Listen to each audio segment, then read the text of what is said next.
friends? It's your buddy SPJ here, back again with another episode of Stompbox Saturday. Hope you guys have been having an awesome week because we have something really killer on the stomping block this week. And you can probably tell by the fact that I'm holding a bass guitar, it has something to do with the bass guitar. It comes to us from my favorite amplifier company of all time, Orange Amplifiers, in the form of the Bass Butler preamp. Man, guys, when I first heard this thing at the NAMM show, I knew it was gonna be awesome, thanks in part to the fact that somebody who was competent at bass guitar was playing it. But in a way, I was kind of intimidated, because here's this guy who can do all these crazy John Entwistle style bass guitar isms.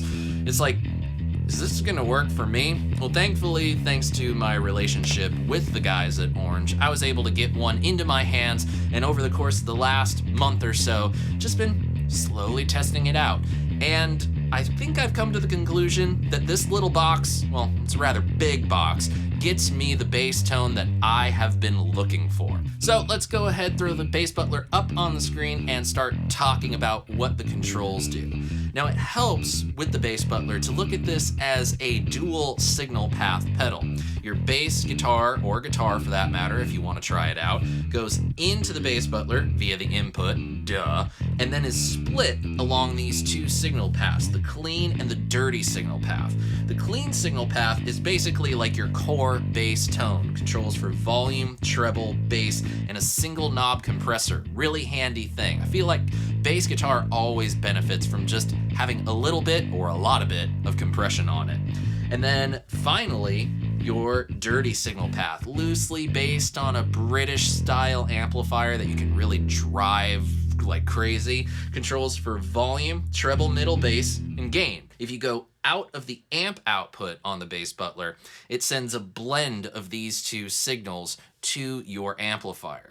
Now that's handy if you're on stage and you're just plugging into the front end or the power amp of your bass amp. But if you're like me, sitting at home, like most of us are these days, you can take advantage of the clean and dirty balanced XLR outputs. One for the clean, one for the dirty, and you can do all your blending in your DAW for home recording, which is awesome. You, of course, can use that live as well, but most of us aren't really doing anything live these days, are we? Well, we've talked about this enough. I think we need to hear this thing. So first, we're going to hear it into the power amp of the Orange little bass amplifier via the effects return jack. That's plugged into the OBC 112 Orange bass cab, mic'd up with a Sennheiser E602 bass microphone, and that's just running direct into Pro Tools. So let me first dial back these knobs on the dirty channel and show you some of the things that you can do to adjust the tone with the clean signal path.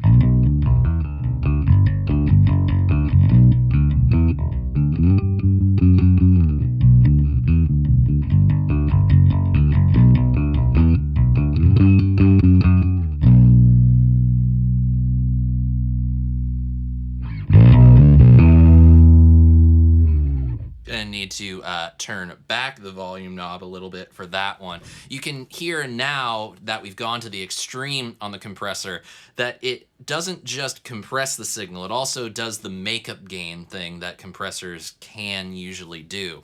And that extra little bit of juice can sometimes drive things a little harder than you want.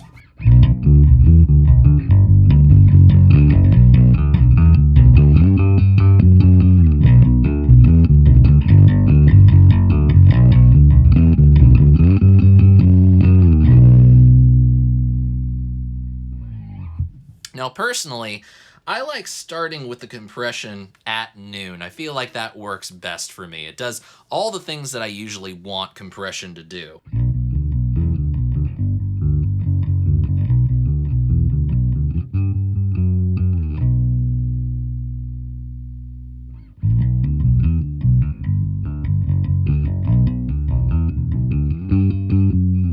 That definitely takes away some of the clackety-clack of my nails on the strings. And now let's play that line with a pick. Let's see how that sounds.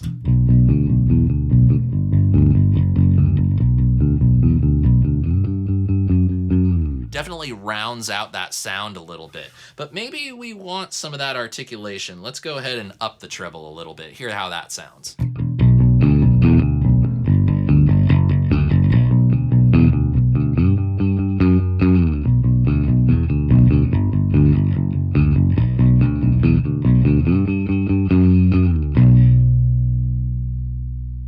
I actually prefer it down a little bit.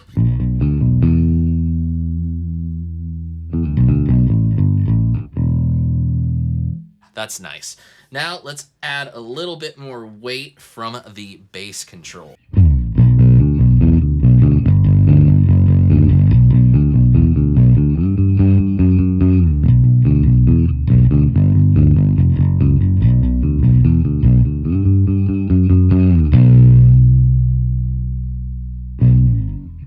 Yeah, I love the beef of it. And I like that it's just dull enough so that the pick scraping isn't so distracting and clackety-clack. I know in modern rock, the typical bass sound is like pretty distorted and just has a lot of like clacky kind of sound. Me, like the bass that I grew up on just is smooth and foundational and is big sounding. I might dial back the volume just a little bit.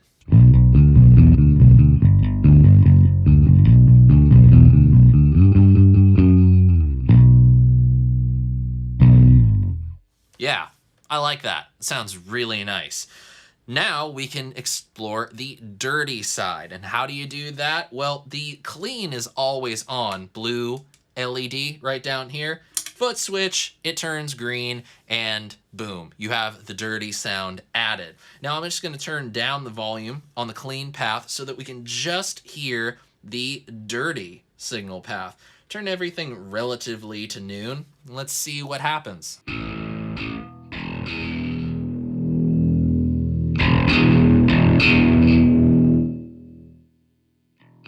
You can hear like the lower range of the gain knob, it's almost non-existent. You almost have to start, you really have to start with the knob right about 10 o'clock.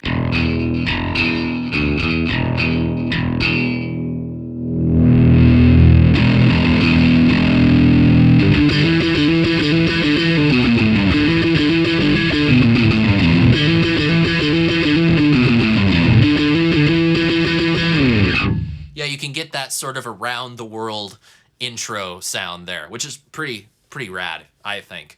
Personally, that's my personal opinion.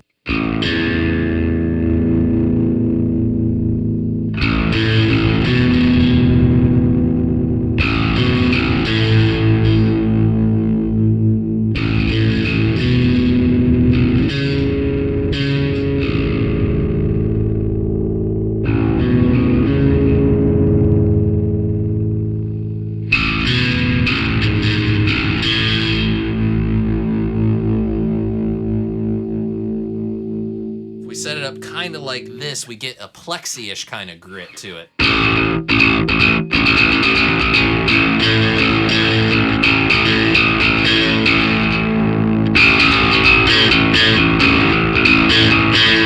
Kind of Lemmy-ish in a way, just without really much weight to it. It's still pretty thin sounding.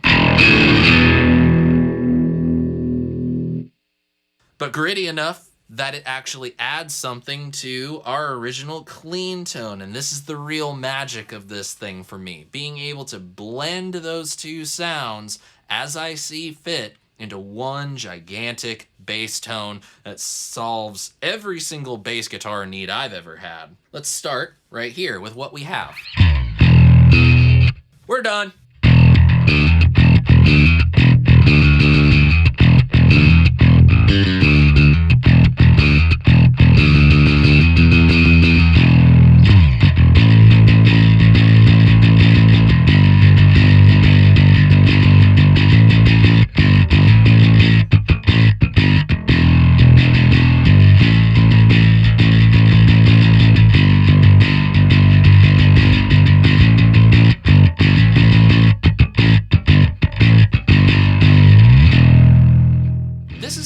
personally like to use the Bass Butler preamp. I prefer it into the front end of the amplifier for a couple of reasons. I'm using the Orange little bass thing, and I'm using a slight bit of the little bass thing's built-in compressor to just smooth things out as it goes into the front end of the amplifier, and then using the semi-parametric mid-range control to scoop out that more muddy and cloudy low mid and low end that just doesn't really help me. And as much as I would like to bypass this and show you what that sounds like, you're just gonna have to take my word for it. But with the settings that I have on the clean signal path right now, I have some more compression going here, and I'm really cranking the low end so we get that big wallop of sub stuff going on. And this is basically what it sounds like.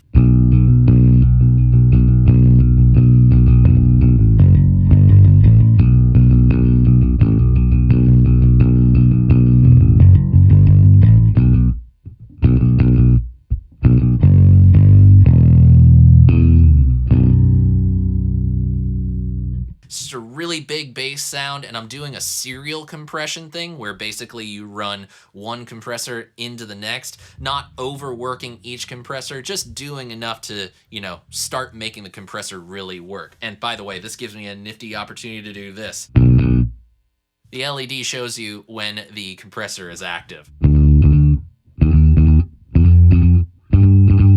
I could do that all day. Now we kick on the dirty signal path, and if you notice, the settings on the dirty signal path are quite extreme as well. Full treble, full middle, no bass. Wonder what that's gonna sound like.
And now use the expression pedal on the floor to do some sonic madness, if you will.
I feel like maybe because I've cranked the mid-range on it, it's almost like a little, it does a little wah-y kind of thing. Let's...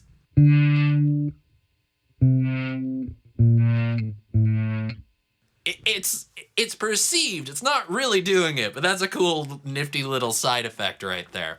Okay, my favorite way of playing it is out of the way, but the last thing I want to do is show you how you can take advantage of it going into your DAW, utilizing those dual balanced outputs. So let's take a listen to that. Those also have the cab sims on them, so pay close attention to those sounds.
So with everything we've just taken a listen to, how do I feel about the Bass Butler? Well, personally, it's the bass sound I've always wanted for the music that I make. Something with a nice, weighty, hefty, clean bass tone, but has the added benefit of a little bit of extra harmonic content and articulation from a distorted bass sound.